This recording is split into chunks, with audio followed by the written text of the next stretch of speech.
Le protagoniste, Takumi, se retrouve dans un endroit qu'il n'a jamais visité auparavant. Il rencontre une femme nommée Nolin qui lui explique la situation, révélant qu'il a été convoqué avec d'autres personnes par erreur. La femme explique également que le processus de convocation sélectionne au hasard des individus de différents mondes. Mais au cours du processus, il a été accidentellement capturé par le sort de convocation. Nolin admet que le sort de convocation est imparfait et dangereux. Elle explique que les règles de ce monde et de la Terre sont très différentes. L'utilisation abusive de cette magie pourrait menacer la stabilité du royaume de Sidonie. Le sort d'invocation a été interdit, mais un pays l'a utilisé de façon inconsidérée.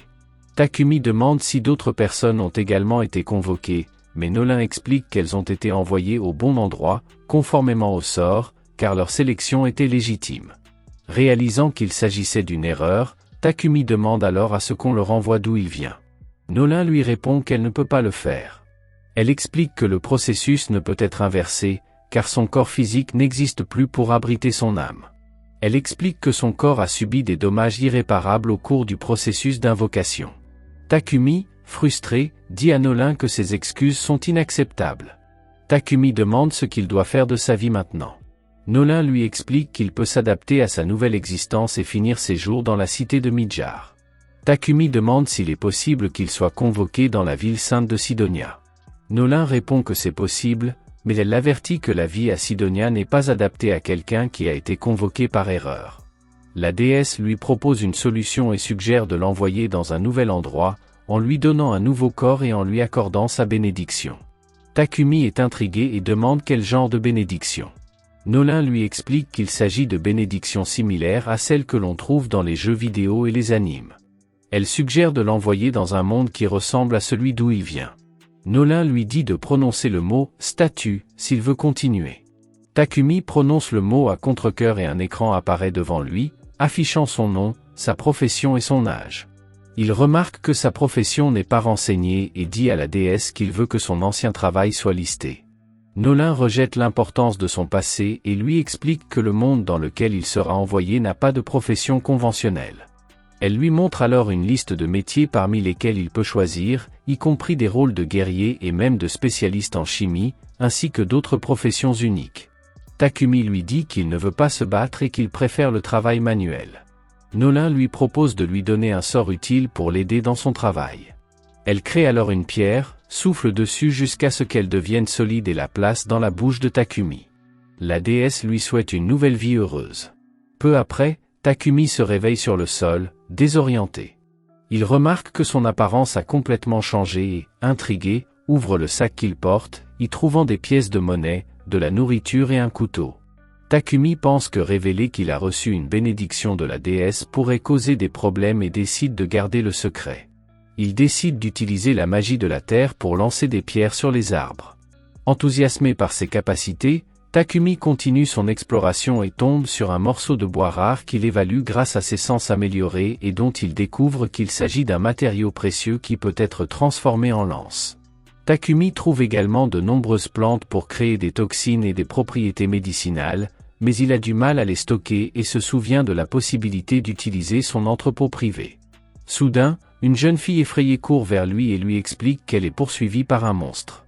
Une énorme créature ressemblant à un lapin émerge et sa taille gigantesque intimide Takumi. Le monstre l'attaque, mais Takumi le frappe avec sa lance, le battant d'un seul coup. Fou de joie, Takumi pense que cette force est un don de Nolin, mais il se demande s'il ne s'agit pas d'un coup de chance. Le système l'informe qu'il est devenu un guerrier, mais Takumi déclare que cela ne l'intéresse pas. Takumi demande à la jeune fille pourquoi elle s'est aventurée dans une zone aussi dangereuse et elle explique qu'elle est venue chercher des herbes pour un médicament. Elle mentionne qu'elle vient du village de bord. Takumi lui demande s'il peut l'accompagner jusqu'au village, ce qu'elle accepte volontiers. La jeune fille remarque le lapin tué et demande s'ils ont l'intention de le laisser derrière eux, en précisant que sa viande est délicieuse. Surpris, Takumi place le lapin dans son coffre magique, ce qui surprend la jeune fille. Elle se présente alors sous le nom de Molly et les deux partent pour le prochain village. Pendant ce temps, dans l'empire de Sidonie, 3 étudiants sont convoqués dans un temple. Soudain, une impératrice nommée Elisabeth s'approche d'eux. Elle leur explique qu'ils ont été choisis pour leurs pouvoirs extraordinaires et qu'ils doivent les utiliser pour sauver le monde. Grâce à la bénédiction de la déesse Nolin, la jeune fille sent quelque chose d'inquiétant et se rend compte qu'Elisabeth n'est pas aussi bienveillante qu'elle en a l'air. Pendant ce temps, Takumi est chaleureusement accueilli par Banga, le père de Molly, qui lui exprime sa gratitude pour avoir sauvé sa fille. Takumi demande s'il peut rester au village pendant un certain temps et Banga accepte. Takumi dit que la terre ici est riche en herbes médicinales parfaites pour préparer des remèdes. Bobon, l'ami de Banga, ajoute que le village dispose également d'installations pour l'artisanat. Banga révèle qu'il n'y a actuellement aucun logement disponible dans le village, mais il rassemble rapidement un groupe d'ouvriers et il se dirige vers un terrain vague pour y construire une maison.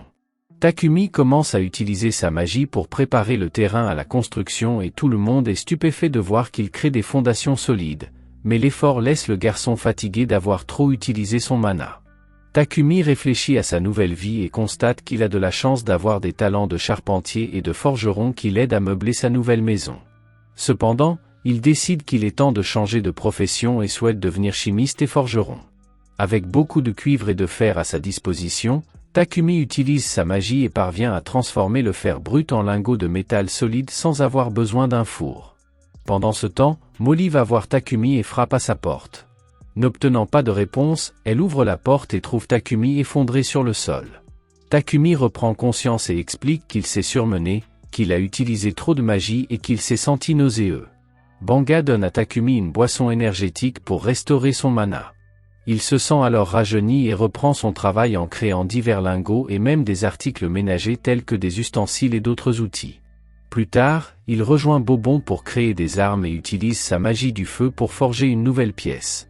Takumi demande ensuite à Banga des potions de guérison pour essayer d'en créer de semblables. Il tente de les reproduire, mais remarque que ces potions sont d'une couleur différente et n'ont pas le même pouvoir de guérison.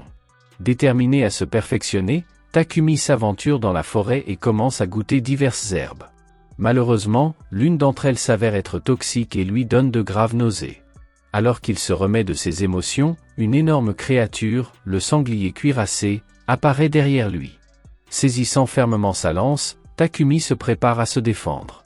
Le sanglier oblige Takumi à attaquer avec sa lance, mais la peau résistante du sanglier rend la misérable lance inefficace et elle se brise.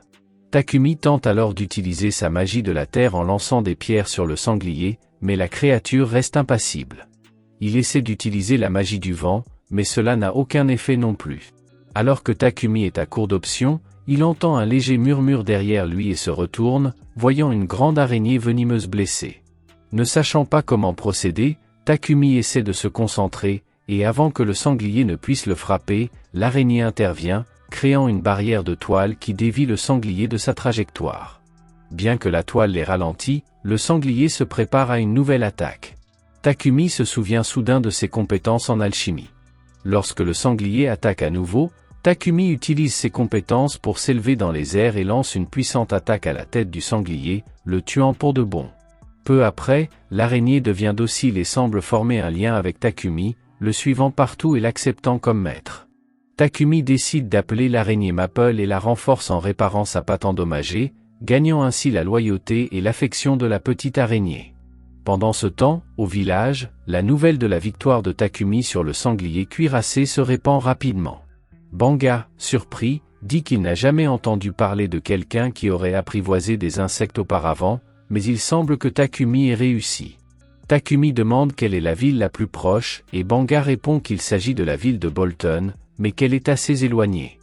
Pendant ce temps, Nolin observe Takumi d'en haut et l'encourage silencieusement à continuer. Son ami apparaît à côté d'elle et lui demande ce qu'elle veut pour Takumi. Nolin hésite à répondre, mais son ami lui rappelle qu'elle a donné un nouveau corps à Takumi avec sa bénédiction et qu'elle l'a envoyé 1 an en arrière, bien avant que l'Empire de Sidonie ne lance son sort d'invocation.